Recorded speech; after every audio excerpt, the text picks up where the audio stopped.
Okay, જય સચિદાનંદ. હવે આપણે પાયલબેન પદ ગાશે અને ગૌરવાનંદજી છે. ઓકે, અને ગૌરવાનંદજી હા પાયલબેન મૂકશે. हाँ जय सच्चिदानंद ओके। हाँ। जय सच्चिदानंद बिहारी आनंद जी। जय जय सच्चिदानंद गौरव। सच्चिदानंद। जय सच्चिदानंद।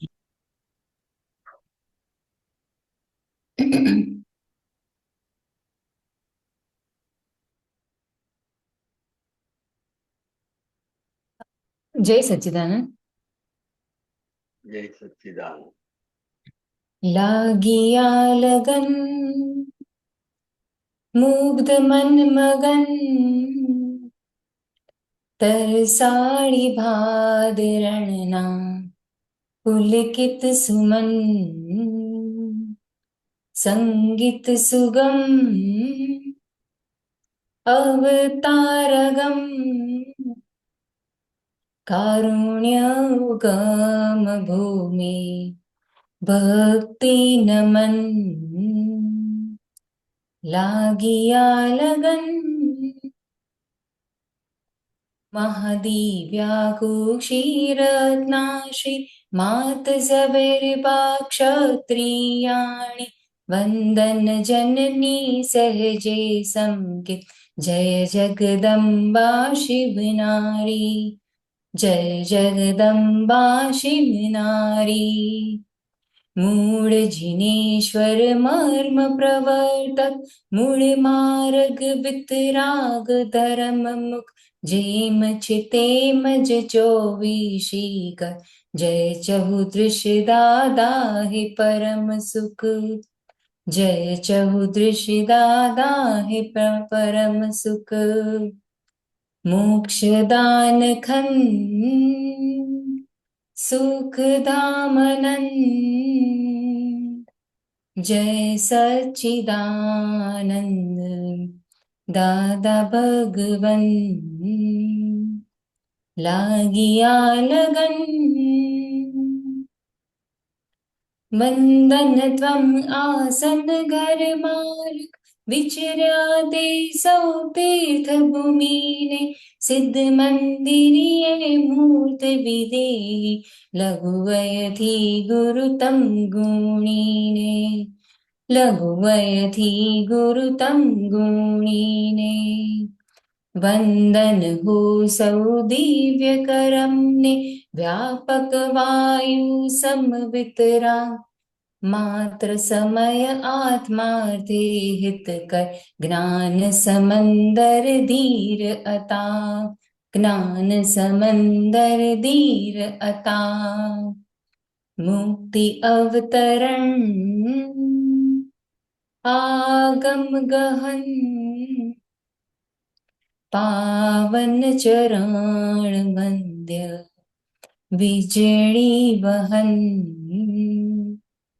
लागिया लगन कोटि सूरज साथे उगिया अनहद बेहद रजवाड़ा अक्रम किरण गूंची जी हाँ जय कर भावी खुलताड़ा जय कर भावी खुलताड़ा मननी मौसमी भाव बिचाते मोक्षार्थे सतवाणी वर्षा अनुपम सत्संग आत्म पिछाणे परमार्थे समकीत स्वदर्शा परमार्थे समकीत स्वदर्शा दादाना स्मरण अनन्य शरण यथारथ सत शिवम तारण तरण आदि अनंत नुरादि चरम लोकालोक गाम धामे शाश्वत नमन लागिया लगन मुक्त मन मगन तरसाड़ी भादरणना पुलकित सुमन संगीत सुगम अवतारगम कारुण्य उगम भुवि भक्ति नमन लागिया लगन। जय सच्चिदानंद। जय सच्चिदानंद। जय सच्चिदानंद पायलबेन। जय सच्चिद जय बिहारी आनंद जी। जय सच्चिदानंद। पायलबेन अम, આપાત વિશે વાત કરજો પાયલબેન. હા હા મારે એટલે બિહારિયાનજી થોડુંક આ પદ વિશે સમજાવજો, કેમ કે એટલે હા. શબ્દો બધા બહુ જ આમાં વપરાયા છે, એટલે અ, અને કવિરાજજી આ પદમાં શું કહેવા માંગે છે, એટલે તમે થોડુંક હમ. સમજાવો આ પદ વિશે. બરાબર. એટલે આ પદની અંદર દાદા ભગવાનની ભૂમિ, જન્મભૂમિ, દાદા ભગવાનની કર્મભૂમિ ભાદરણ, આ બધાને કારણે આ વિજ્ઞાન અને દાદાને ઓળખવાની આ લગન લાગી. એટલે મુગ્ધ મન, એટલે મન છે મુગ્ધ મન હોય, જે રીતે મુગ્ધાવસ્થા હોય છે એવી રીતે મુગ્ધ મન, એટલે દાદા સિવાય બીજું કઈ દેખાય નહીં. દાદાની સાથે ને સાથે, દાદાની પાછળ ને પાછળ, એટલે એ રીતે બધા આ મુગ્ધ મનન તે કેવા આ તરસાળી ને ભાદરણ ગામના પુલકિત સુમન, કે જેમનું મન એટલે દાદા ભગવાન તરસાળી વાળા ને ભાદરણ વાળા, તો એવા આ દાદા ભગવાનનું જે મન છે એ પુલકિત છે અને સુમન છે. પછી કુમન નથી, સબળું. સંગીત સુગમ અવતારગમ, એટલે સંગીત તો સુગમ સંગીત હોય, સુગમ ને એની સામે અવતારગમ, એટલે કે જેને તમે કોઈ પણ રીતે કઈ પણ કહી શકો નહીં એવું અગમ, એવું એમનું આ જ્ઞાની પુરુષનું આખો આંતરિક દશા અને વ્યવહાર. પણ આ જ્ઞાની પુરુષને બીજું તો કે એમની અંદર શુદ્ધાત્મા સ્વરૂપે પ્રેમ સ્વરૂપ ખુલ્લું થયેલું, દાદા ભગવાન અંદર પ્રગટ થયેલા, એને કારણે એ કારુણ્ય ભાવ, કે કેમ કરીને જગતના લોકોનું કલ્યાણ થાય, મને જે કોઈ મળે એનું અવશ્ય કામ થવું જોઈએ, એવો કરુણા ભાવ અંદર ઉભો થયેલો.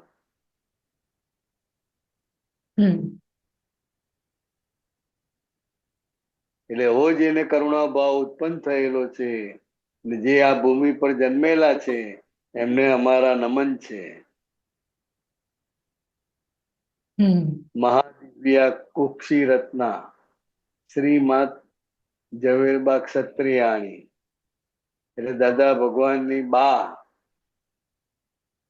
કે જેની કુખમાં આ દાદા ભગવાન અક્રમ વિજ્ઞાની પ્રગટ્યા,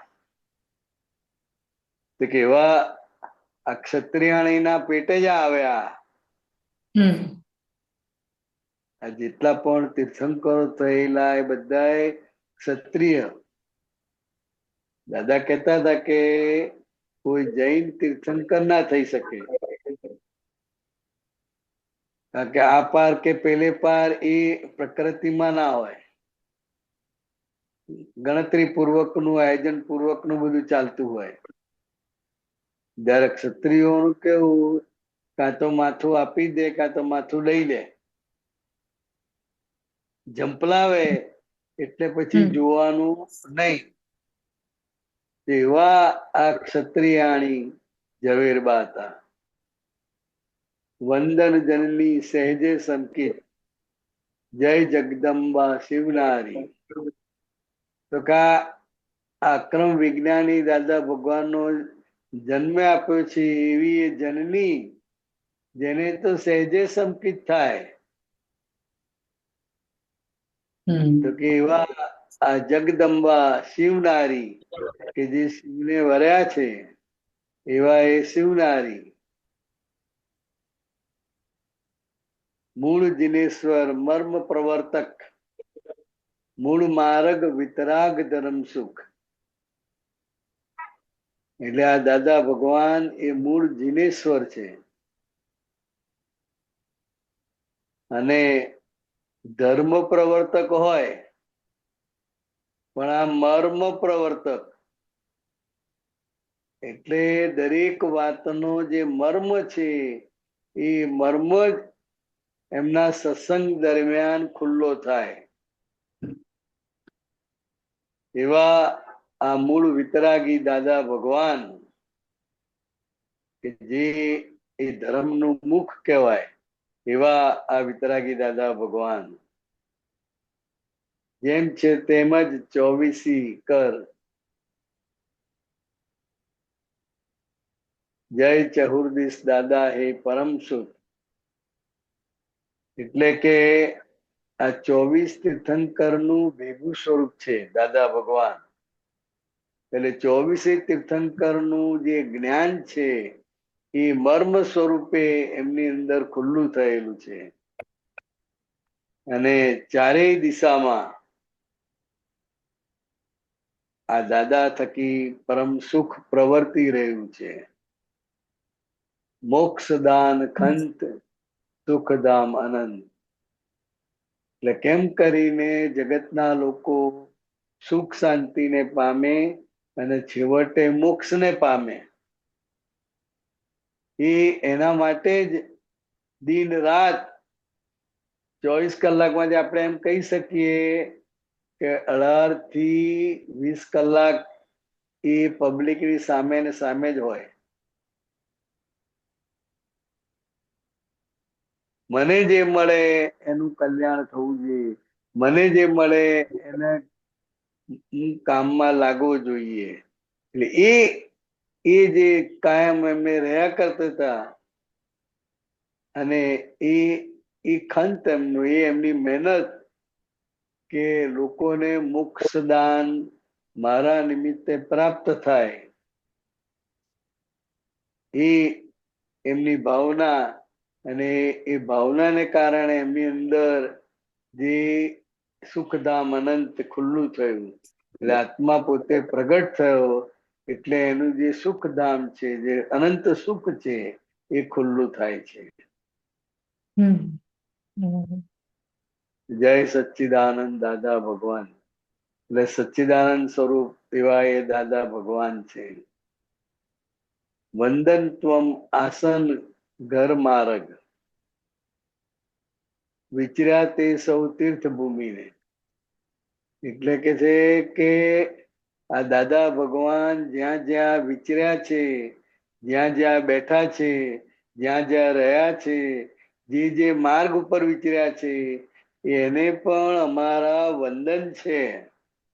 કે જ્ઞાની પુરુષના પગલા પડ્યા છે ઠેર ઠેર. એટલે અત્યંત કલ્યાણકારી કહેવાય. અને જ્યાં જ્યાં વિચર્યા એ બધી તીર્થ ભૂમિ થઈ ગઈ. અત્યારે તમે જો જ્યાં જ્યાં દાદા ભગવાન ગયેલા છે એ દરેક જગ્યાએ એક સ્થાનક જ થઈ ગયા છે. અને આપણા મહાત્માઓ માટે તે એ જાત્રાના સ્થળ બની ગયા છે. વંદન હો સૌ દિવ્ય કર્મને, વ્યાપક વાયુ સમ વિતરાગ. એટલે દાદા ભગવાનના દિવ્ય કર્મ આમ સામાન્ય માણસ જેવા જ લાગે, પણ અંદરથી એમની જે કલ્યાણ ભાવના અને જે કરુણા છે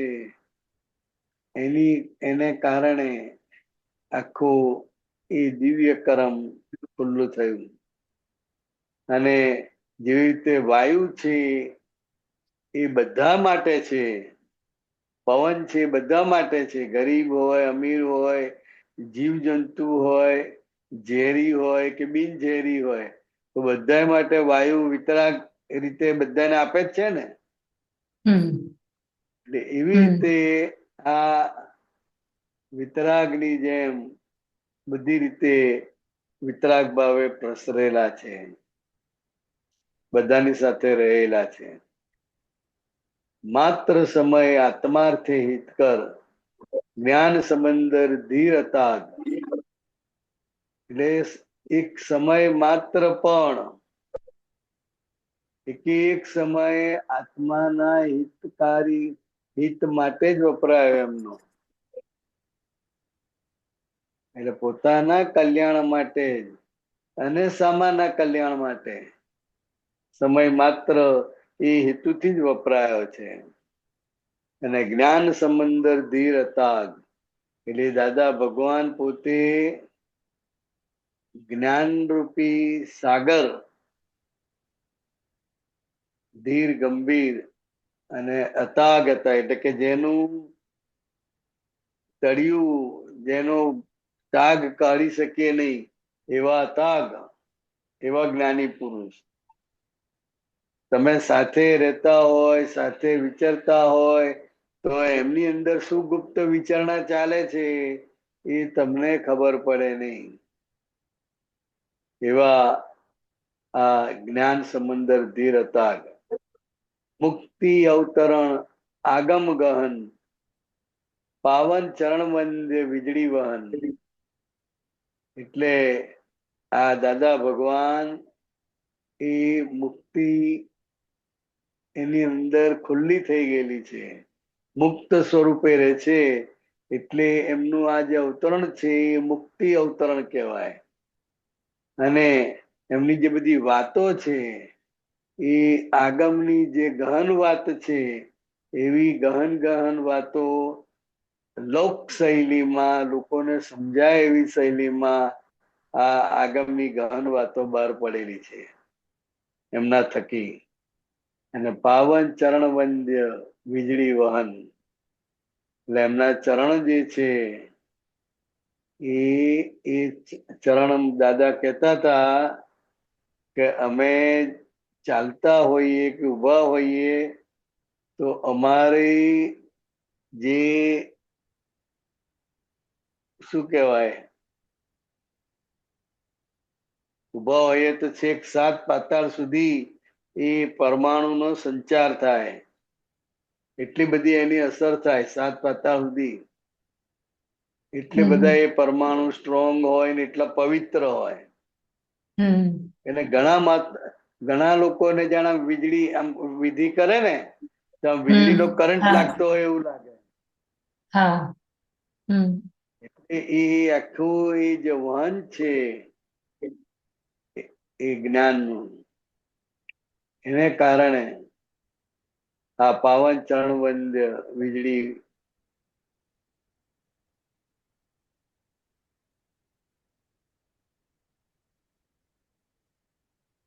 પછી કોટી સૂરજ સાથે ઉગ્યા અનહદ બેહદ અજવાળા.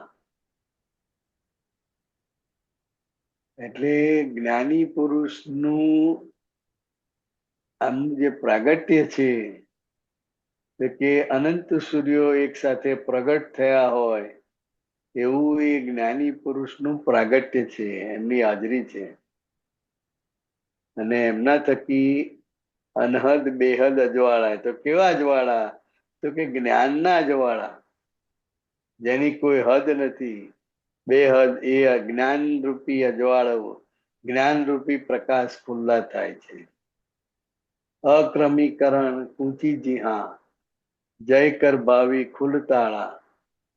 એટલે અક્રમ વિજ્ઞાનની અક્રમ કિરણ કૂચી, એટલે અક્રમ જ્ઞાન જે દાદાના હૃદય કમળમાં પડેલું છે એ અક્રમ જ્ઞાન કરણ કૂચી એ ખુલ્લી થાય છે અને બધાના અંદરથી જે ભાવ છે એના તાળા ખોલી નાખે છે. એટલે જ્ઞાની પુરુષની હાજરીમાં અંદર શું શું ભાવ પ્રગટ ના થાય એ કશું કહેવાય નહીં. એવું એમનું અદ્ભુત ઐશ્વર્ય છે. મનની મોસમી ભાવ બિચાતે, મોક્ષાર્થી સતવાણી વર્ષા. એટલે મનની મોસમ એટલે કે મનને તો કાયમ મોસમ હોય, એટલે વિચારો બધા ચાલ્યા જ કરે. અને ભાવ, અંદર જે ભાવ છે એ ભાવ બિછાતે, એટલે ભાવ અંદર જે ઉત્પન્ન થાય છે. મોક્ષાર્થે સતવાણી વર્ષા, એટલે મોક્ષ માટે જ એમની જે આખી વાણી છે, સતવાણી છે, એ કાયમ ચાલ્યા જ કરે. અનુપમ સત્સંગ આત્મ પિછાણે, પરમાર્થે સંકિત સ્વર દશા. એટલે આ પૂર્વે ક્યારેય સાંભળ્યો ના હોય એવો આ સત્સંગ એ જ્ઞાની પુરુષની હાજરીમાં એ આપણને ઓળખાય, એ આપણને એની પીછાણ થાય. અને પરમાર્થ વ્યવહારની વાત હોય છતાંય એની અંદર પરમાર્થ અને જે સંકિત દશા છે એમની, અને એમની હાજરીમાં પણ એ સંકિત દશા ઊભી થાય, ખુલ્લી થાય, એવી એમની પોતાની સ્વદશા હતી. દાદાના સ્મરણ અનન્ય શરણ, એટલે દાદાનું જે સ્મરણ છે કાયમ, તો કે એના જેવું બીજું એકે શરણું નથી. એટલે દાદાનું સ્મરણ જે રે, દાદાની વાતો રહ્યા કરે, દાદાના ગુણલા ગવાયા કરે, દાદાનું નિધિધ્યાસન રહ્યા કરે, તો કે એ અનન્ય શરણ છે. એના જેવું બીજું કોઈ શરણ નથી. યથાર્થ સત શિવમ તારણ તરણ, એટલે આ યથાર્થ સત શિવ સ્વરૂપે ખુલ્લા થયા છે, અને એના કારણે આ જગતનું તારણ તરીકે એ ખુલ્લા થયા છે. ને એમની હાજરીથી આખા જગત માટે તારણહાર તરીકે ખુલ્લા થયા છે. આદિ અનંત નૂર આદિ ચરણ, એટલે એમની અંદર જે નૂર પ્રગટ થયું છે તો કે આદિ અનંત છે. એટલે કે આદિ અનંત કે જેની શરૂઆત છે અને અનંત કાળ સુધી રહેવાના છે, એવું જે આત્મ સ્વરૂપ છે, અને એ આત્મ સ્વરૂપનું જે નૂર છે, ઓજસ છે, એ આદિચરમ, એટલે કે પૂર્વે ક્યારેય ના હોય એવું ચરમ દશાએ આ ખુલ્લું થયું છે. લોકાલોકે ગામ ધામે શાશ્વત નમન, અને લૌકિક રીતે જે આખું એમનું જે ગામ છે, એમનું જે ધામ છે, એ કાયમ માટે શાશ્વત નમન કરવા યોગ્ય છે. એટલે જ્ઞાની પુરુષની જે હાજરી છે એ એમને શાશ્વત નમન. કેમ શાશ્વત નમન?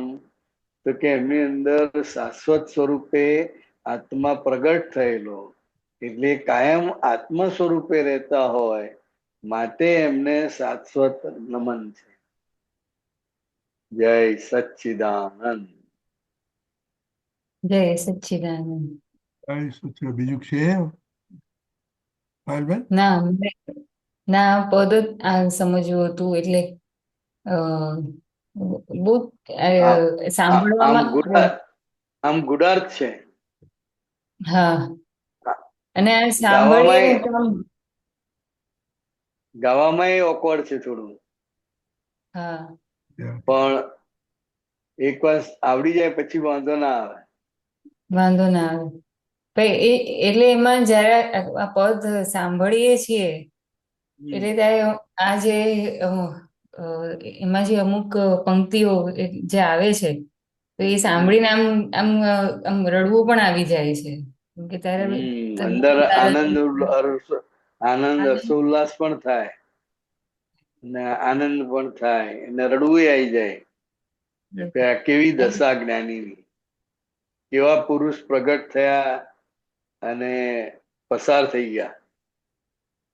હા એ જ ત્યારે આ જ આખું દ્રશ્ય આ તમે જે અત્યારે કીધું એ જ વિચારો આવતા હતા અને આમ 1 થી 2 વાર ગાવામાં એટલે પદ રોજ સાંભળું જ છું, અલગ અલગ પદો રસોઈ કરતી વખતે, પેઇન્ટિંગ કરતી વખતે પદ ચાલુ છે તો ત્યારે જયારે આ બહુ પદ સરસ. સાંભળ્યું ને પછી આ સવારે આજે થોડીક પ્રેક્ટિસ ગાવામાં મારાથી રડાઈ હતી, મેં કીધું કે ગાઈશ જ કઈ રીતે, પછી અત્યારે તો દાદાને જ બરાબર. પ્રાર્થના કરી, મેં દાદા તમને સોંપું છું. અને એ સારું, જે ગાવાનો શોખ છે ને એ પદ સાંભળે, જેમ જેમ પદ સાંભળતા જાઓ એમાં અમુક ફોડ તો એ સાંભળતા સાંભળતા તમને પોતાને પડી જ જાય. હા ફોડ ના પડે તો એનો ભાવાર્થ સ્વરૂપે અંદર તમને સમજાઈ જાય, સોંસરું ઉતરી જાય. હમ શાબ્દિક રીતે કદાચ ફોડ ના પડે પણ એનો ભાવાર્થ તો તમને પકડાઈ જ જાય. પકડાઈ જાય. હા હા આપણે સમજાઈ ના શકીએ એક્ઝેક્ટ, પણ એનો ભાવાર્થ પકડાઈ જાય. હમ એટલે એ અને ગાતા ગાતા એટલે દાદા ભગવાન એને 5મી આજ્ઞામાં મૂક્યું છે, પદ ગાવાથી તમારી ચિત્ત વૃત્તિ શુદ્ધ થાય છે, ચિત્તની શુદ્ધિ થાય છે. ઓકે. હા એટલે એ કમાણી છે, બહુ મોટી કમાણી છે. એટલે 5મી શુદ્ધાત્માના ચોપડામાં રકમ જમા કરવી તે પદ ગાવાનું એ પણ છે. પદ ગાવું, કીર્તન ભક્તિ કરવી, વાંચન કરવું આપવાણીનું, એ બધું બહુ છે શુદ્ધાત્મા બરાબર. પદમાં જમા કરવા માટેના. અને હવે તો આમ વચ્ચે વચ્ચે વ્યવહારમાં એટલે હું અને અર્પણ કે આમ કંઈક વાત કરતા હોય તો આમ ક્યારેક એવું થાય ને કે કોઈકને આમ આમ આમ દેખાય કે કઠોર ભાષા બોલાઈ જશે કે કેવી રીતે, તો ત્યારે આમ સહજ જ આમ બોલાઈ જાય કે અર્પણ એમ કે છે કે કંઠી બિરાજો એ દાદા, એટલે હવે પદની નાની નાની જે પંક્તિઓ છે એ આમ વ્યવહાર કનેક્ટેડ આમ આવી એ જાય કે એ જ્ઞાન સ્વરૂપે આપણને જાગૃત કરે. જાગ્રત કરે. કેટલાય બરાબર. એવા મહાત્મા છે કે જે હમ પદની પંક્તિઓનો આધાર છે એને. હમ છે ને આપણે સગડું કરતા સ્વ નહીં કરતા સૂત્ર પામે જે જન. એટલે કઈ પણ ક્રિયા થાય, કઈ પણ આપણાથી કાર્ય થાય, સારું કે ખોટું, કે એ બધું કરીએ છીએ છતાંય આપણે કર્યું નથી. એટલે એ આ પદની પંક્તિ દ્વારા અંદર એ સહેજે રહે. બરાબર. પછી અમને લોકોને ઘણી વાર આ પદની પંક્તિ પર જ કરે છે કોણ એ સમજે તો કલે કાયમી કોયડો. એટલે કઈ પણ ઘટના બને, પ્રિય કે અપ્રિય, એ કોણ કરે છે એ જો સમજાય, એટલે કે વ્યવસ્થિત શક્તિ કરતા છે એ આપણને જેટલું જેટલું સમજાતું જાય તો એ કાયમી કોયડો ઉકલી જાય. કાયમી કોયડો શું? તો કે અત્યાર સુધી આપણે બધાને દોષિત જ જોયા છે, દોષિત જ દેખાય છે. એટલે એ પઝલ આપણને રહે છે કે ભાઈ આ આવું કેમ કરે છે, આણે મારું બગાડ્યું, આણે આમ કર્યું, આણે આમ ના બોલવું જોઈએ. તો કે એક સામે વાળો કરતા દેખાય છે એ મોટામાં મોટો કોયડો છે. તો આ કરે છે કોણ એ સમજે તો કાયમી કોયડો ઉકલે. એટલે વ્યવસ્થિત શક્તિ કરતા છે, એટલે સંજોગો ભેગા થઈને કામ થાય છે. એને વ્યવસ્થિત શક્તિ કહે છે. ખ્યાલ આવ્યો? એટલે આ સમજાય તો કાયમી કોયડો ઉકલી જાય. હમ એટલે બરાબર. બધી ઘણી બધી પંક્તિઓ છે. હા દરેકને અલગ અલગ અલગ પંક્તિ સેટ થઈ ગઈ હોય કે હા જે એને સંસાર વ્યવહારમાં માર ખાતા અટકાવે, હા સાચી વાત જાગૃત કરે. કરી. જાગૃત કરે. બરાબર પાયલબેન? હા હા જય સચ્ચિદાનંદ. જય સચિદાનંદ. જય સચિદાનંદ. જય સચ્ચિદાનંદ.